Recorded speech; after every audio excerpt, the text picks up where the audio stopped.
কিন্তু সরকারের যে দপ্তর আছেন তারাও হয়তো আছেন, তারা মনে করছেন যে এইভাবে হয়তো আছে যেভাবে তাদের তরফ থেকে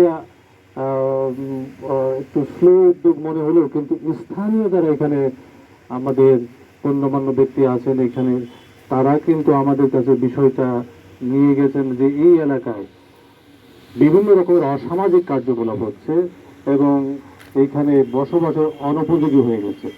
তো সেই লক্ষ্যকে, সেটি আসলে মূল অভিযোগটা আমাদের কাছে যখন আসে, তো তার ধারাবাহিকতায় আজকে আমরা এখানে আলোচনা করতে আসছি এবং সেটার একটা সুষ্ঠু, আমার মনে হয়, সমাধানের দিকে আমরা অনেকটা এগিয়ে গেছি।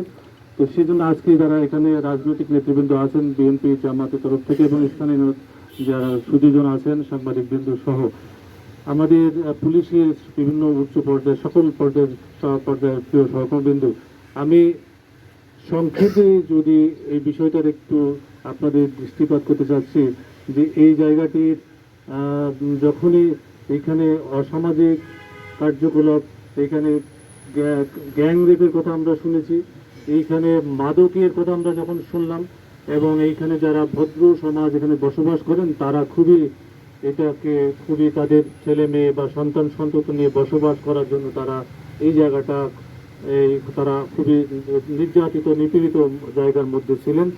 সেই প্রেক্ষাপটে তারা যখন আমাদের কাছে স্মারকলিপি দিলেন, আমরা জিনিসটা এটা আমাদের দেখার দায়িত্ব হিসাবে যে জনগণের জালমান নিরাপত্তার জন্যই তো আমরা এখানে আসছি। তো তারা কেন এই অবস্থার শিকার হচ্ছে, ভিতরে আমরা যখন এখানে এসে দেখলাম এই জায়গাটা, আপনারা এখানে দেখছেন এই যে ড্রিম সিটি, এই যে এখনো সাইনবোর্ড আছে, এই ড্রিম সিটি, এটা তো আসলে মানে কার ড্রিম সিটি, কার যে জায়গা, কার জায়গায় কে যে দখল করে আছে। আগে এই জায়গাটা তারা নিজের থেকে এই ভুয়া দলিল সৃজন করছে এবং ভুয়া দলিল সৃজনের মুখে এর যে প্রেক্ষাপট ছিল সেটি দেখা গেল যে তারা একটা সুদূর প্রসারী পরিকল্পনা করে দীর্ঘদিন ধরে এটি কিন্তু চেষ্টা করছে। সেটা 2006 সালে, তারা চিন্তা করা যায় 2006 সালে একটা জালিয়াতির মাধ্যমে কার ছেলেকে, মূল যিনি জায়গার যে হিন্দু রঞ্জন, এটা হচ্ছে ছিল মূল জায়গার মালিক, আমরা রজনী রঞ্জন দত্ত, তার সন্তান, তার যে তিন সন্তানের মধ্যে এই আমাদের যিনি বললেন ওনার ভাই একজনকে এক সন্তান বানানো হয়েছে এবং তার নাম দিয়ে এনআইডি তৈরি করা হয়েছে। তা আমরা খুঁজতে খুঁজতে এই এনআইডি যখন ইলেকশন কমিশনের ওই পার্টটা আমাদের কাছে নিলাম যে অ্যাড্রেসটা কোথায়, এই অ্যাড্রেসে খুঁজে দেখি যে বালাগঞ্জে তার একটা অ্যাড্রেস আছে, বালাগঞ্জে, এটা উমেরগাঁও, হ্যাঁ উমেরগাঁও। ওখানে আমার ডিসি এবং ওসি সাহেব নিজে গেলেন এবং সংশ্লিষ্ট থানার ওসির সাথেও কথা বললেন যে উমেরগাঁও নামে কোনো গাঁই তো নাই, ওইখানে কোনো গ্রামই নাই। তো সেটা কিভাবে তাহলে সম্ভব, এটা কিভাবে তাহলে এই গ্রামটা এনআইডি কিভাবে তৈরি হলো। এবারে তারপরে দেখা গেল যে তার একটা পাসপোর্ট তৈরি হয়েছে এবং 2006 সালে, এরপরে ওই যখন তাকে পেলাম না, এরপরে তার বর্তমান ঠিকানা আমরা খুঁজে বের করলাম, এই ভাতালিয়াতে তাকে খুঁজে পাওয়া গেল, যাকে ধরে ওনার ভাই, যাকে আসলে সে আসলে মানে শশাঙ্ক নাম দিয়ে যেটা করা হলো, আসল প্রকৃতপক্ষে তার নাম হচ্ছে শশাঙ্ক, কিন্তু তাকে ওই রজনী রঞ্জন দত্তের দ্বিতীয় ছেলে হিমাংশু কুমার গুপ্ত হিসেবে পরিচয় দিয়ে তার এইভাবে এনআইডি সৃষ্টি করা হলো। এরপরে আমরা তাকে যখন নিয়ে আসার পরে দেখলাম যে তিনি সব কথা সত্য কথা বললেন, আসলে সে অত্যন্ত সহজ সরল মানুষ এবং আমরা লক্ষ্য করেছি যে তাকে প্রলোভন দেখিয়ে এবং বিভিন্ন রকমের ভয় ভীতিও দেখিয়ে তার কাছ থেকে এইভাবে একটা জালিয়াতির মাধ্যমে এনআইডি সৃষ্টি করেছেন এবং তার পাসপোর্টও তৈরি করেছেন। এর পরবর্তীতে তাকে একটা মোক্তারনামা তৈরি করে তারা এইভাবে রেজিস্ট্রিকে দলিল করলেন এবং পরে এই জালিয়াতির উপর আবার জালিয়াতি করছে যে আর এক গ্রুপ, তারা দেখা যাচ্ছে যে এই যে বর্তমান যে ড্রিম সিটি যারা করতে আসছিলেন, এরা দেখা যাচ্ছে যে এই তারা আনোয়ার হোসেন আনা, তারা আবার ওই এনআইডিটার একটা কপি ছিল, সেই কপিটা ধরে ওই কপিতে তার এই সাক্ষ্যটাও তার না।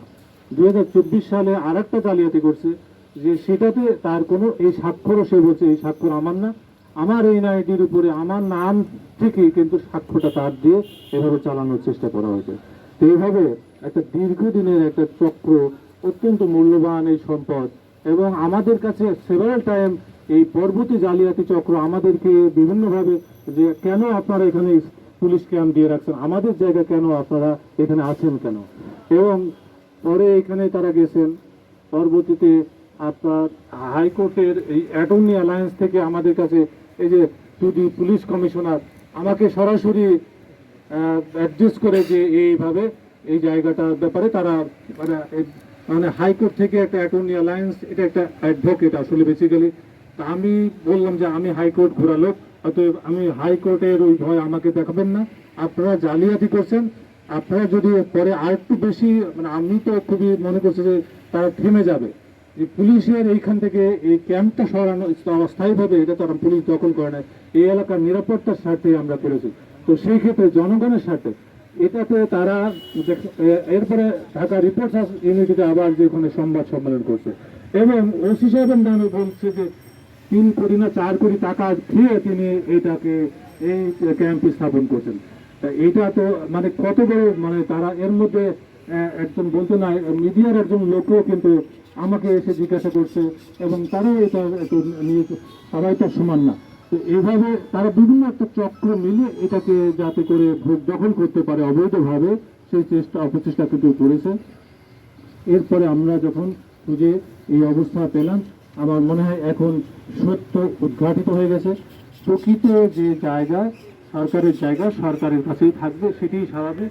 পরবর্তীতে এটা সরকার থেকে তরফ থেকে যিনি তার দায়িত্ব পাবেন তিনি ইয়ে করবেন। আমার এটা হচ্ছে যে এইখানে একটা দীর্ঘদিনের যে সিন্ডিকেটটা আমরা ভেঙে দিতে পেরেছি, এটা হচ্ছে আমাদের, আমি মনে করি এটা দীর্ঘদিনের এবং এই এলাকার আপনাদের সহযোগিতার কারণে এটা সম্ভব হয়েছে। এই তথ্যগুলো আপনারা যদি না দিতেন হয়তো আমরা এতটা দৃষ্টিপাত করতাম না। তো সে কারণে আপনাদেরকে আমরা ধন্যবাদ জানাই এবং আমাদের অস্থায়ী পুলিশ ক্যাম্পের কারণে এই এলাকায় তারপরে আর আমরা কখনোই এখানে দেখি নাই কোনো রকমের অঘটন বা অনিয়ম বা অথবা এখানে কোনো রকমের বিভিন্ন আইন শৃঙ্খলা পরিপন্থী কোনো কার্যকলাপ আমরা এখানে শুনি না। তারাও ভালো আছেন, আমরাও তো এটাই চাই, আমরা জনতা পুলিশ হয়ে কাজ করতে চাই।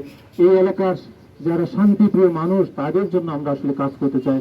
আমরা প্রবাসীদের রেমিটেন্স যেটা তাদের প্রকৃতপক্ষে তাদেরকে যেমন আমরা তারা যেন তাদের বৈধ ইনকাম দিয়ে এইখানে তারা যেভাবে অনেক সময় অবৈধ হয়ে দখলদারদের শিকার হয়েছেন সেটি যেমন আমরা চেষ্টা করেছি।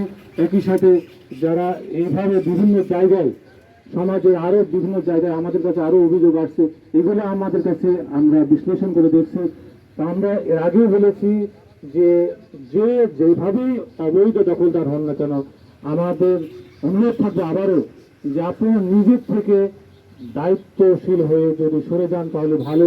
অন্যথায় যারা এই ধরনের অপরাধী কর্মকাণ্ডের সাথে জড়িত হয়ে বিভিন্ন রকমের অপচক্র করছেন, দখলবাজি করেন, চাঁদাবাজি করেন, মাদকের সাথে যেভাবে থাকেন না কেন, আমরা অত্যন্ত স্পষ্টভাবে বলতে পারি যে যেই হোক না কেন, এবং বর্তমান যিনি যারা এখানে আছেন আমাদের, আমরা বলবো অত্যন্ত তারাও চায় এই এলাকার শান্তি শৃঙ্খলার স্বার্থে যে কোনো অপরাধী সে যেই হোক না কেন যেন কোনো দলের প্রশ্রয় আশ্রয় তারা আসলে পান না। কালা জামালের কথা যেটা বলেছেন, এই কালা জামালটা কিন্তু এখানে একটা সিন্ডিকেট করার চেষ্টা করেছিল এবং কালা জামালকে পরবর্তীতে আমরা অ্যারেস্ট করেছি। তো সে যেই হোক না কেন, প্রকৃতপক্ষে এখানে আমি মনে করি সিলেটে অত্যন্ত রাজনৈতিক, তারা অত্যন্ত দূরদৃষ্টি সম্পন্ন এবং সৎ রাজনীতিবিদ এখানে আসেন। সে কারণে আমাদের আরো সহজ হচ্ছে, আমরা তাদের প্রতি কৃতজ্ঞতা জানাই। প্রকৃতপক্ষে সিলেট যে পুণ্যভূমি, সেই পুণ্যভূমির মর্যাদা রক্ষার জন্য আমরা সবাই মিলে যদি এগিয়ে আসি তাহলে আমার মনে এটা আরো সহজ হবে। আমরা আপনাদের কাছে আবারও কৃতজ্ঞতা জানাই যে আপনারা বিভিন্ন বিষয়ে আমাদেরকে গোপনে তথ্য দিয়ে সহযোগিতা করছেন বলে এই কাজটি আসলে আমাদের কাছে সহজ হচ্ছে। আমরা আগামী দিনে একসাথে যে কোনো অন্যায় বিরুদ্ধে শক্তভাবে আমরা কাজ করব, সেটি হবে আমাদের সফল, যাতে করে আমরা এইখানে হোটেলে অন্যায় কাজ হলে কিন্তু আমরা অনেক অপারেশন করেছি এবং ভুয়া যারা এখানে আপনার এখানে বিভিন্ন রকমের জুয়ারুদের বিভিন্ন আখড়া কিন্তু আমরা ভেঙে দিয়েছি এবং এইখানে বঙ্গারি যারা আছে এই বঙ্গারীদেরও কিন্তু আমরা শক্ত ব্যবস্থায় দিয়েছি। আমরা এইটুকু বলতে পারি, বর্তমান পুলিশ প্রশাসন আপনাদের জনগণের সেবার জন্য আমরা একসাথে কাজ করছি। এক্ষেত্রে